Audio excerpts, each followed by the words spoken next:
અહીંયા હું તમને એક વાત કહેવા માગું છું, સમજાવવા નથી માંગતી. મિત્રો, આપણે એક કહેવત તો સાંભળી છે ને, એકલા આવ્યા છીએ ને એકલા જ જવાનું છે. તો શું આ કહેવત ક્યાંક તો સાચી પડતી હશે ને? આપણે જે અત્યારે સંઘર્ષભર્યું જીવન જીવીને જે આપણે ધન કમાઈ રહ્યા છે, તો શું એ આપણે આપણા પોતાના માટે આપણે વાપરી શકીએ છીએ? શું તમને આ ધન ભેગું કરતાં કરતાં ક્યાંક તમારું માનસિક સ્વાસ્થ્ય કથળી નથી ગયું? ક્યાંક તમે શારીરિક રીતે નબળા પડી ગયા છો?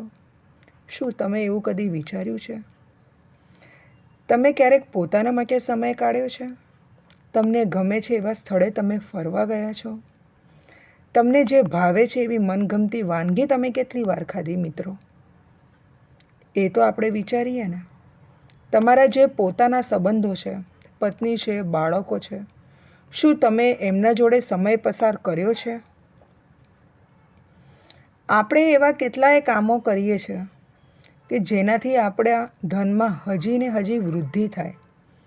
આ આપણી લાલસા પૂરી થતી નથી કે ક્યાંય અટકતી નથી.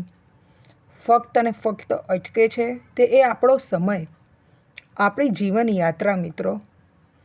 આ જીવન યાત્રા પૂર્ણ થાય એના પહેલાં મિત્રો જીવી લેજો. એ જ આપણું ખરું જીવન છે.